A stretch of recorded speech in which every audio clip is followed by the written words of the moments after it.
ओम श्री साई राम। साई प्रेम वाणी के हमारे आज के प्रसारण में आप सबका हार्दिक स्वागत है। आज हम आप सबके लिए लेकर आए हैं सुमधुर कार्यक्रमों की मनमोहक कड़ी। आज के प्रसारण में आप दिव्य संदेश कार्यक्रम के अंतर्गत भगवान बाबा द्वारा लिखित महाग्रंथ श्री राम कथा रसवाहिनी का एक भाग एवं आदर्श जीवन आनंद उपवन के अंतर्गत एक रोचक कथानक सुनेंगे। तो चलिए कार्यक्रम का शुभारंभ करते हैं।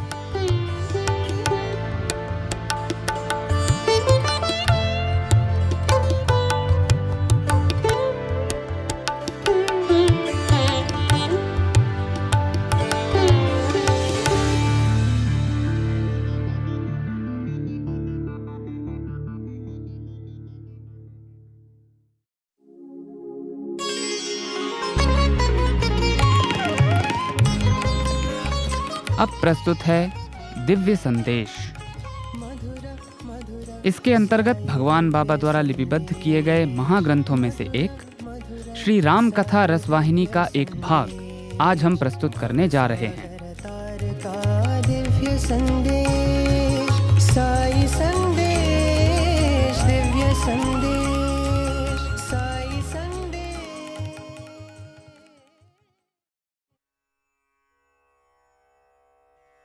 समुद्र को देखकर राम ने पूछा कि उसे कैसे पार किया जाएगा। अनेक वानरों ने इसे पार करने के लिए विभिन्न उपाय और ढंग बताए। अंत में विभीषण अपने स्थान से उठा और राम से बोला, स्वामी, समुद्र का उद्गम आपके पूर्वज सगर और उनके पुत्रों से हुआ। यह तो आपके वंशज ही हैं। यदि आप इसे पार करने का संकल्प करें तो वानर अति सरलता पूर्वक इसे पार कर सकते हैं।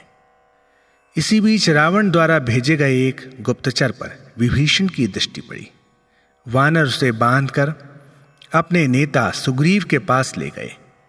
सुग्रीव ने उसके अंग काटने का आदेश दिया।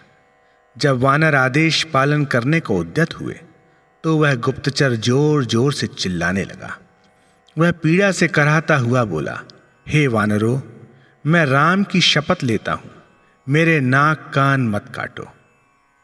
जब लक्ष्मण ने उसका क्रंदन सुना तो उन्होंने राक्षस को अपने सम्मुख बुलवाया। उन्होंने राक्षस से विनम्रता पूर्वक बात की और वानरों को आदेश दिया कि वह रावण के दूत को न सताएं। लक्ष्मण ने एक पत्र लिखकर दूत के हाथ में देते हुए कहा, रावण को यह संदेश देना और जो मैं अब कह रहा हूं वह उसके समक्ष दोहराना। हे निज जाति के विनाशक, यदि आज भी तुम अपना हृदय परिवर्तित कर राम के चरणों में गिर जाओ तो वे तुम्हें क्षमा कर देंगे। अपनी वासनाओं की पूर्ति हेतु संपूर्ण राक्षस वंश का हास और नाश मत करो। स्मरण रखो कि अवश्यंभावी मृत्यु को टालने का इसके अतिरिक्त अन्य कोई उपाय नहीं है। इन तीक्ष्ण व कठोर चेतावनियों सहित उस दूत को उसके स्वामी के पास वापस भेज दिया गया। उस राक्षस की प्रसन्नता का पारावार नहीं था, क्योंकि वह जीवित ही मुक्त हो गया था। वह चिल्लाया, भगवान रामचंद्र की जय। ऐसा कहते हुए वह लंका के लिए प्रस्थान करने से पूर्व राम के चरणों पर गिर पड़ा। उसने रावण के समक्ष उपस्थित हो सभी घटनाएं सुनाई और अति प्रफुल्लित हो राम के अलौकिक सौंदर्य का वर्णन करना आरंभ कर दिया। उसने रावण को लक्ष्मण का पत्र दिया। रावण ने उससे अपने भाई विभीषण के विषय में पूछा। फिर उत्तेजित हो बोला, धिक्कार है, अब उसकी मृत्यु निकट है। वह तो अनाज के कीड़े के समान है। उसने लंका छोड़कर मेरे शत्रु की शरण ली है। मृत्यु पर्यंत दुर्भाग्य उसका पीछा करता रहेगा। रावण ने उसकी ओर मुड़ते हुए पूछा, तुम ऐसी स्थिति में वहां गए? क्या तुमने उन्हें हमारी सैन्य शक्ति और वज्रमय संकल्प के विषय में नहीं बताया? तुम्हें उनकी युक्तियों और क्षमताओं के विषयों में जो ज्ञात हुआ वह मुझे बताओ। शुक नामक दूत सिंहासन के समक्ष करबद्ध हो बोला, राजन, मेरी प्रार्थना है कि आप अति शांति पूर्वक और ध्यान से मेरी बात सुने। आपके भाई ने राम से दृढ़ मित्रता की है और राम ने उसे लंका का राजा बना दिया है। जब उन्हें ज्ञात हुआ कि मैं आपके दूत के रूप में उस शिविर में पहुंचा हूं, तो वानरों ने मुझे पकड़कर विभिन्न प्रकार से पीड़ित किया। मैंने राम की शपथ ली और अपनी रक्षा के लिए उन्हें पुकारा। तब उन्होंने मुझे नाक कान काटे बिना वापस भेज दिया। यदि मेरी एक सहस्त्र जिह्वाएं होती तो उन सबसे भी मैं वानर सेना के पराक्रम का वर्णन नहीं कर सकता। वास्तव में वह तो अत्यंत पराक्रमी सेनानी दल है। वहां विभिन्न वर्णों एवं आयु के विशाल काय शक्तिशाली वानर हैं। उन्हें देखकर मनुष्य कांप जाता है। केवल यही नहीं, उनकी कल्पना मात्र करने अथवा उनके विषय में सोचने से ही भय की अनुभूति होती है। उस एक ही वानर की वीरता की कल्पना करो जिसने आपके पुत्र का वध लंका नगरी में ही कर दिया और लंका को राख में बदल दिया। इसका मूल कारण यही है कि सभी वानर राम के अदम्य शौर्य एवं पराक्रम के प्रतिबिंब और प्रतिध्वनियां हैं। इसके परिणाम स्वरूप वानर जाति का नन्हा शिशु भी भयानक वीर बन गया है। यहां विभिन्न नामों वाले अनेक वानर योद्धा हैं और प्रत्येक वानर में अनेक हाथियों का सा बल है।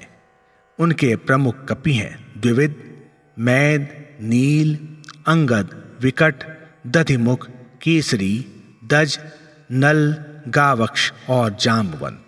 यह सभी वानर वीरता और शौर्य में अपने नायक सुग्रीव के समान ही हैं।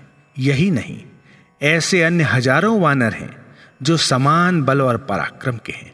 उनकी संख्या अगणित है।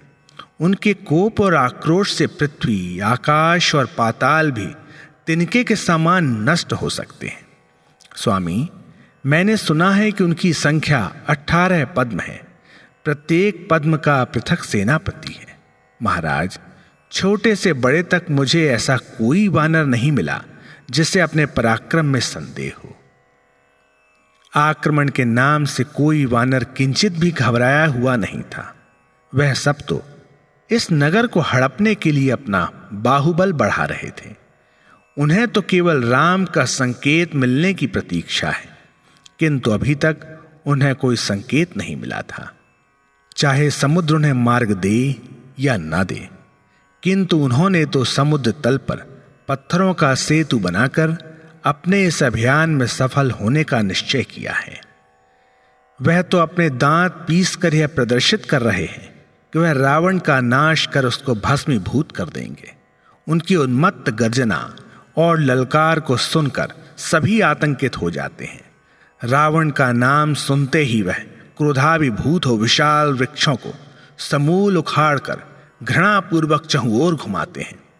वह तो इस राज्य पर विजय प्राप्त करने के लिए अधीरता पूर्वक यत्र तत्र शोर मचा रहे हैं। उनके साथ उन्हीं के समान पराक्रमी भालू भी हैं। उन सब के शिरोमणि श्री राम हैं, जिनमें लाखों यम देवों का बल है।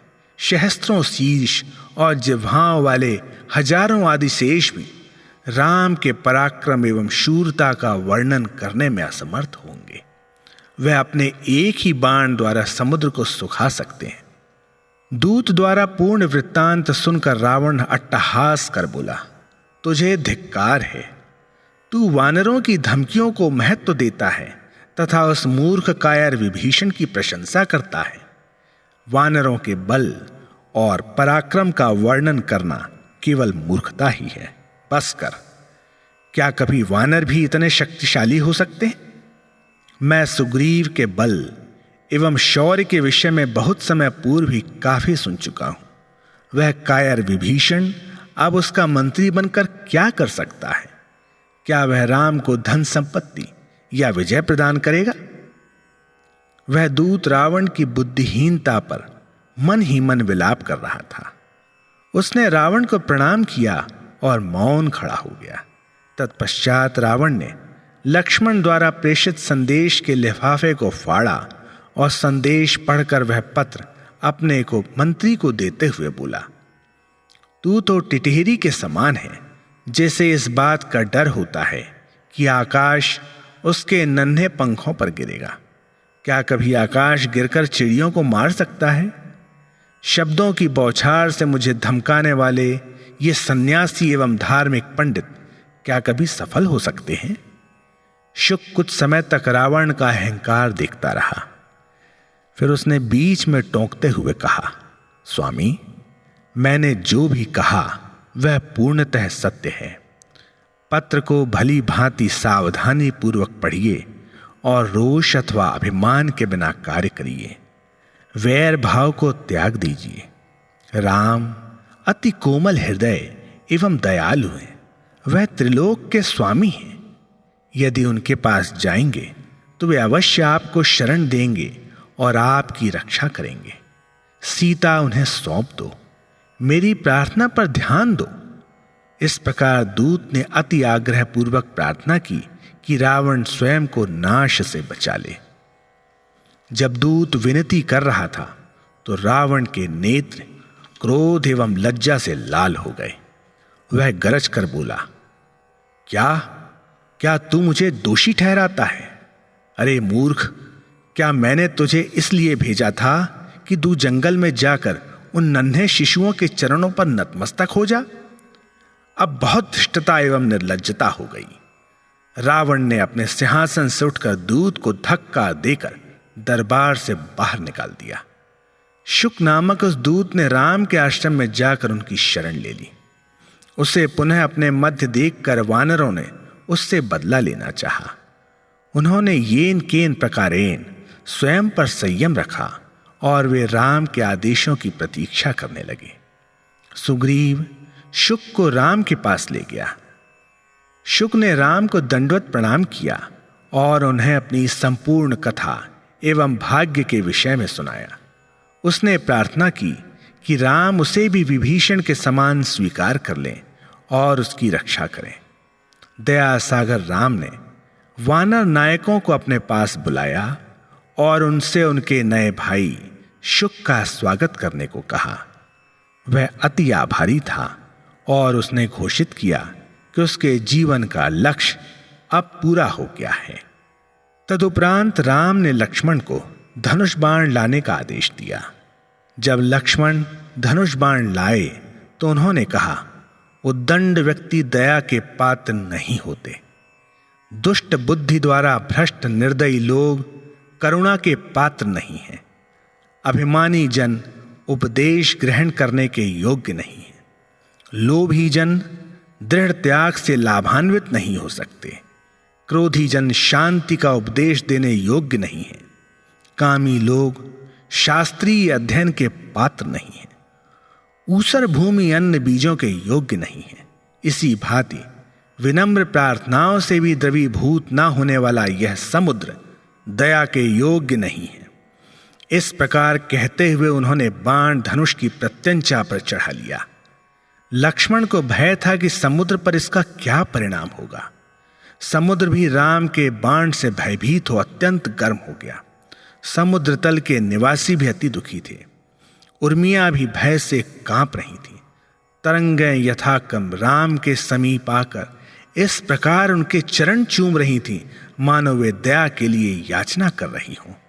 उसी समय आकाशवाणी हुई, स्वामी, इस शिविर में नल और नील नामक दो सेनापति हैं जो किसी ऋषि के श्राप से ग्रसित हैं। अब इस श्राप का प्रयोग अनुग्रह रूप में किया जा सकता है। सुनो, अब वह कथा सुनाई जा सकती है।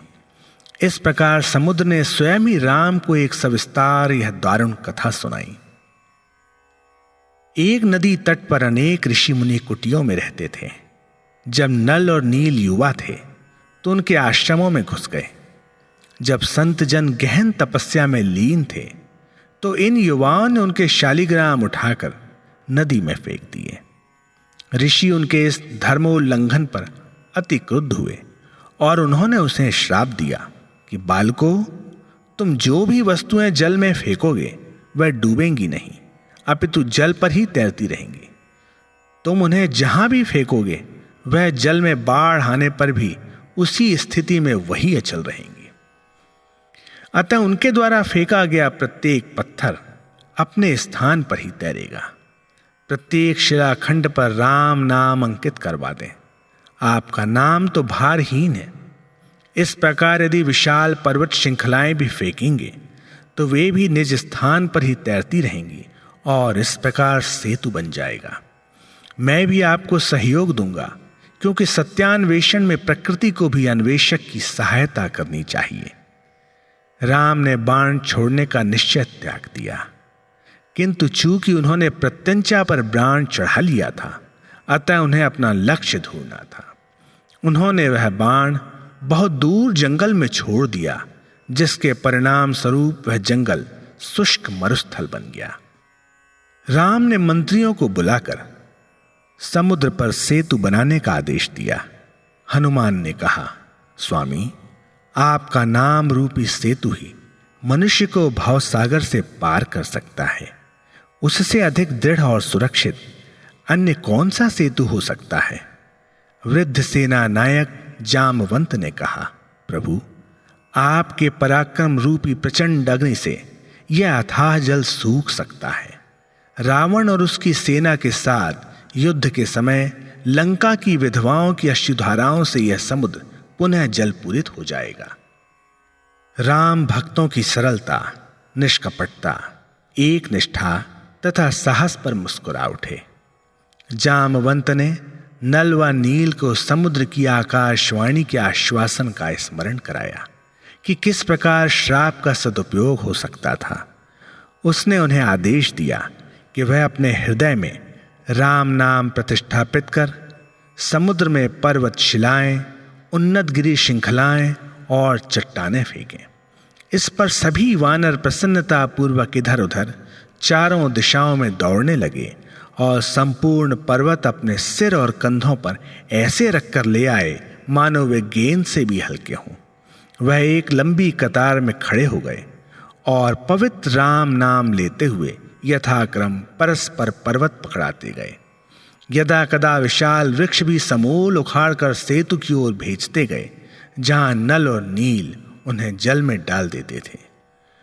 उन्होंने उस दिन बिल्कुल विश्राम नहीं किया और खाने पीने की भी चिंता नहीं की। उन्होंने एक ही दिन में 14 योजन लंबा सेतु बना लिया। रात्रि को वे सुखद निद्रा सोए और प्रातः ब्रह्म मुहूर्त में उठकर पुनः कार्य में संलग्न हो गए। वह हमारे स्वामी भगवान श्री रामचंद्र की जय हो, इस प्रकार कहते हुए भूमि पर गिरिशैलों की खोज में इधर उधर भाग रहे थे और उन्हें ला लाकर समुद्र तट पर नल और नील को दे रहे थे। दूसरे दिन 20 योजन सेतु का और निर्माण हो गया और फिर उन्होंने 21 योजन लंबा सेतु और बनाया। चौथे दिन सेतु 22 योजन और बन गया। 5वें दिन 23 योजन और बना। इस प्रकार उन्होंने अति सफलता पूर्वक 100 योजन लंबा सेतु निर्मित कर लिया। इस प्रकार नल और नील विश्राम की चिंता न करते हुए राम द्वारा सौंपे गए कार्य को पूर्ण करने का निश्चय किए हुए राम के समक्ष आकर बोले कि सेतु तैयार हो गया है, क्योंकि इस निर्माण कार्य को पूर्ण करने वालों के समक्ष सदैव राम का ही नाम और रूप है। राम को सुग्रीव द्वारा भी सूचित किया गया कि उनके द्वारा संकल्पित 100 योजन लंबा सेतु उनके प्रयोग हेतु तैयार था। राम एवं लक्ष्मण वानरों की भक्ति तथा कर्तव्य परायणता पर अति प्रसन्न थे कि उन्होंने तुरंत ही अति योग्यता पूर्वक पुल का निर्माण कर लिया था। राम ने कपि नायक सुग्रीव को सभी वानरों को यह आदेश देने को कहा कि उस समय जिस वानर ने जो भी पर्वत उठा रखा था उसे उसी स्थान पर रख दें और वापस आने से पूर्व कुछ विश्राम कर लें। सुग्रीव ने उन सभी वानरों को यह आदेश दे दिया जो सेतु बनाने के लिए पर्वत शिलाएं और चट्टानें एक दूसरे को पकड़ा रहे थे। उस समय हनुमान बहुत दूर उत्तर दिशा से एक विशाल पर्वत उठाकर ला रहे थे। जब वह वृंदावन के पास ही थे तो उन्होंने राम का आदेश सुना और उन्होंने पर्वत को वहीं रख दिया। उस गिरी की करुण चीत्कार सुनकर हनुमान आश्चर्यचकित हो गए। पर्वत ने विलाप करते हुए कहा, हाय, मैंने राम की सेवा करने का स्वर्ण अवसर खो दिया। उसे तो सांत्वना या शांति भी नहीं प्रदान की जा सकती थी। जब हनुमान ने राम को उसकी दयनीय दशा के विषय में बताया तो राम ने मुस्कुराते हुए कहा, ओह, पर्वत भी इस कार्य में भाग लेने को अति उत्सुक व इच्छुक है। वह उनके उत्साह पर अति प्रमुदित थे। उन्होंने हनुमान से कहा, शीघ्र जाओ और उस शिला को सांत्वना दो। उससे कहो कि वह उदास ना हो। द्वापर युग में मैं उस पर्वत को 7 दिन तक अहर्निश अपनी हथेली पर धारण करूंगा। यह सुनकर वह पर्वत चोटी प्रसन्न हो जाएगी। त्रेता युग के उस आश्वासन के परिणाम स्वरूप वह वही गोवर्धन पर्वत बना जिसे भगवान ने द्वापर युग में हथेली पर उठाया।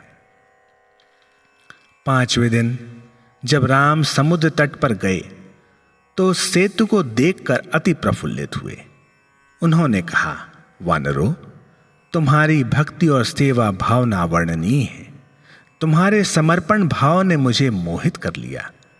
उसी समय विभीषण वहां पहुंचा और बोला, स्वामी, हमें कल लंका पहुंचना है, अतः मेरी आपसे एक विनती है।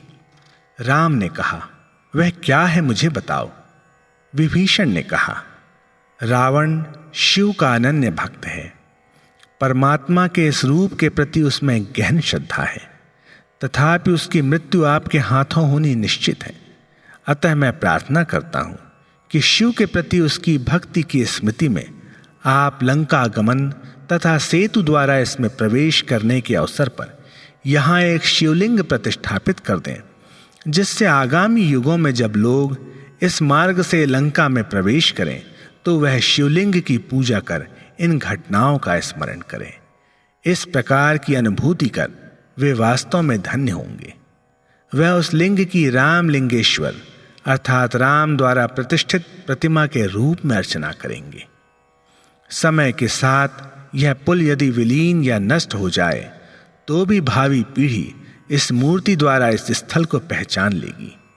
राम ने उसके प्रस्ताव पर प्रसन्न होकर कहा, मैं तुम्हारी इच्छा पूर्ण करूंगा।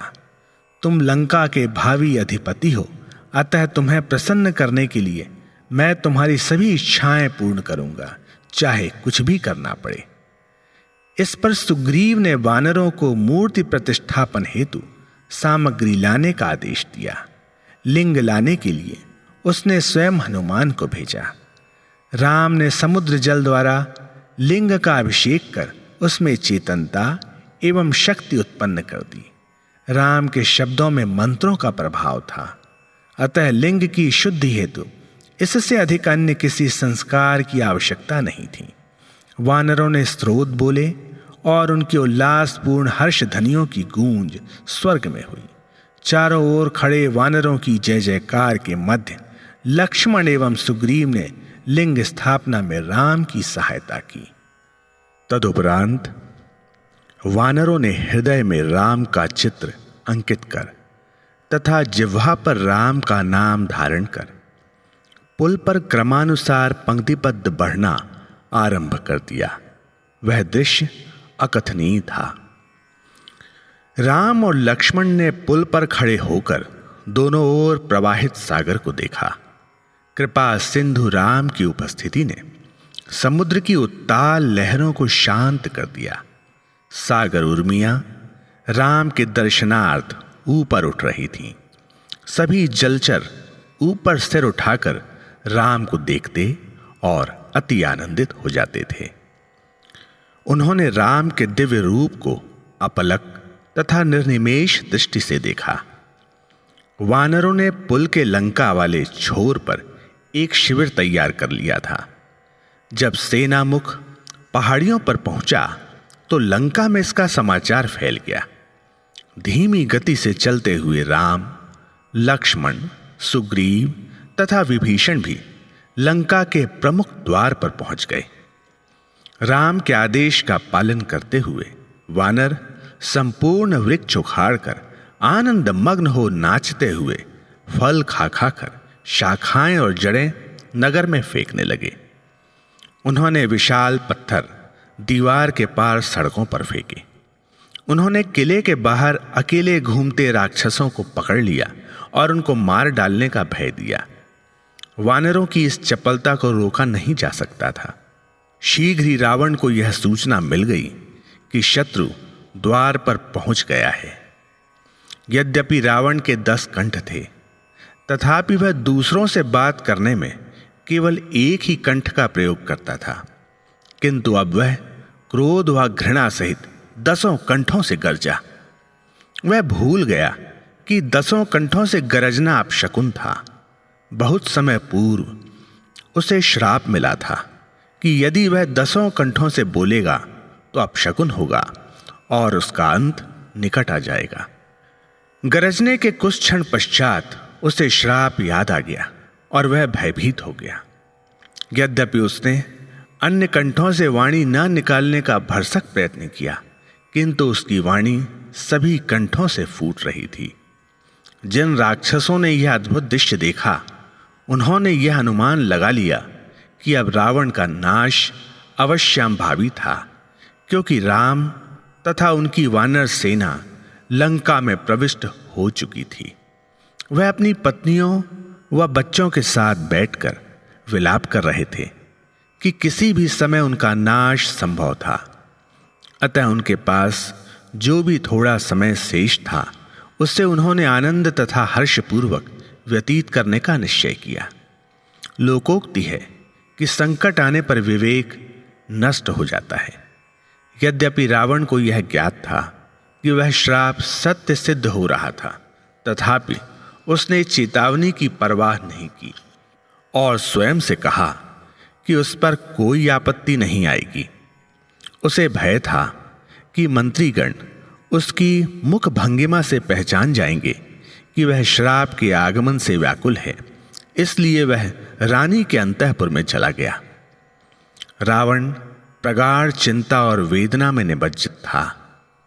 उसे यह भय प्रताड़ित कर रहा था कि क्या वह मेरी बहन के समान मेरे भी 10 शीर्षों के नाक कान काट लेंगे, या वह पूर्ण शीर्ष ही काट देंगे। रावण ने अंतःपुर में रानी मंदोदरी को देखा। वह पहचान गई कि रावण पूर्णतः निस्सहाय हो गया है। उसने उसे समयोचित विवेकयुक्त परामर्श देने का निश्चय किया। उसने रावण के हाथ अपने हाथों में लेकर अति कोमल, स्निग्ध और मधुर वाणी में कहा, स्वामी, कृपया क्रोध त्याग कर मेरी बात सुनिए। मेरे वचनों पर ध्यान दीजिए, उन पर सावधानी पूर्वक मनन करिए।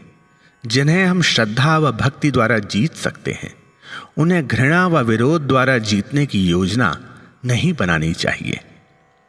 ऐसी परिस्थितियों में हमें सद्बुद्धि का आश्रय लेना चाहिए। ऐसी पवित्र आत्माओं का विरोध करने से हमारा कोई भला नहीं होगा। राम के साथ युद्ध में आप विजयी नहीं हो सकते। जुगनू सूर्य को पराजित नहीं कर सकता। मेरी बात सुनिए। आप अभी सीता को ले जाकर राम की उपस्थिति में उन्हें सुरक्षित रूप में वापस करते हुए उनसे क्षमा याचना कर लें तथा उन्हें साष्टांग प्रणाम करें। अपने जीवन तथा लंका का नाश ना करें और यहाँ के स्त्री व बच्चों के जीवन का बलिदान ना करें। आप युद्ध करने के लिए जो हठ कर रहे हैं, वह आपकी लोक प्रसिद्ध भक्ति एवं समर्पण भावना के अनुरूप नहीं है। यदि आप इस भयंकर निश्चय में अड़े रहे, तो आपके इष्ट देव शिव, जिन्हें आपने प्रसन्न किया है, वह भी अवश्य ही आपको त्याग देंगे। केवल सुकर्म ही ईश्वर अनुग्रह प्राप्त कर सकता है।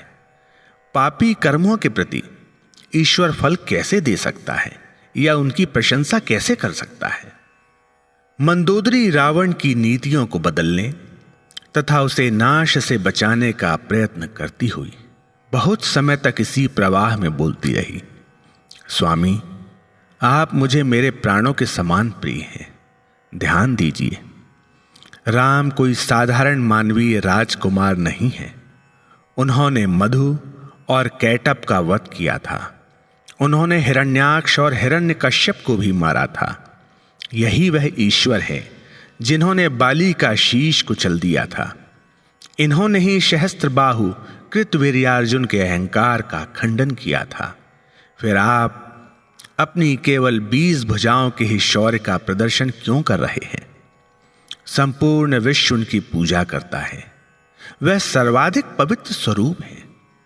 बहुत समय पूर्व आपने ही मुझे बताया था कि ब्रह्मा ने आपसे यह कहा था कि भूमि से दुष्टता और पाप का भार दूर करने को परमात्मा राम का रूप धारण करेंगे। क्या आपको याद नहीं है?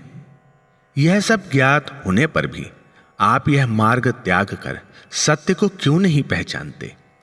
सतीत्व की पराकाष्ठा, गुणों की शिरोमणि, अतुलनीय लावण्यमयी सीता राम को लौटा दो।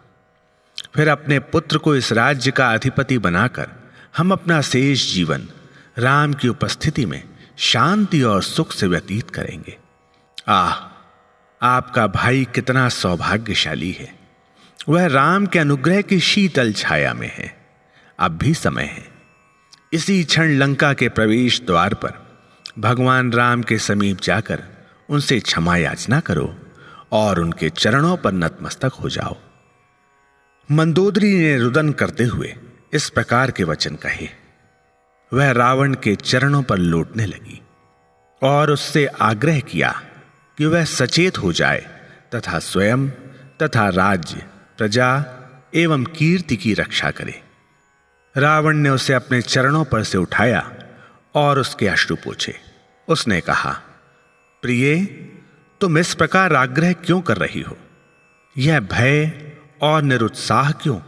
सुनो, संसार में मुझसे अधिक शक्तिशाली कोई नहीं है। 8 दिशाओं के राजा मेरे बाहुबल द्वारा पराजित हैं। मृत्यु मेरे निकट आने का साहस नहीं कर सकती। भयभीत मत हो। तुम मेरी शक्ति एवं शौर्य की गहनता तथा सीमा से अनभिज्ञ होकर मेरे कानों में उस दुर्बल राम की प्रशंसा कर रही हो।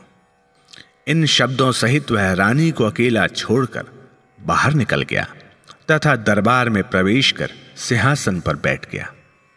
मंदोदरी उसकी भाव भंगिमा तथा विचार को समझ गई। उसने मन ही मन कहा, कैसा मूर्ख है। मिथ्याभिमानी लोगों का ऐसा ही भाग्य होता है। सदुपदेश का उन पर कोई प्रभाव नहीं पड़ता। बुखार होने पर मधुर शब्द भी कटु प्रतीत होते हैं। रावण को अहंकार का विषैला बुखार चढ़ा है। वह अमृत तुल्य परामर्श को विष के समान अस्वीकार कर रहा है। मैं और अधिक क्या कर सकती हूं? उसने लंका में संभावित विपत्तियों तथा दुखों को अपने चित्त में चित्रित किया। उसका विचार था कि वह सभी कठिनाइयों एवं आपत्तियां आने से पूर्व ही यदि जीवन समाप्त हो जाए तो उत्तम होगा। बोझिल हृदय सहित तथा राम का चिंतन करते हुए वह अपने कक्ष में जाकर बिस्तर पर गिर पड़ी।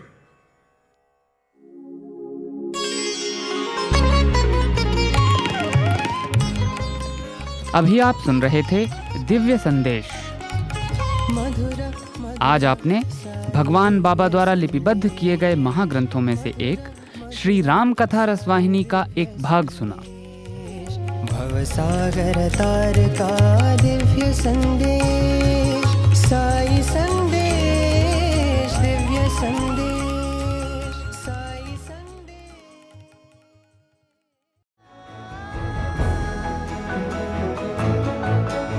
प्रिय श्रोताओं, अब समय है हमारे साईं प्रेमवाणी के इस प्रसारण को विराम देने का।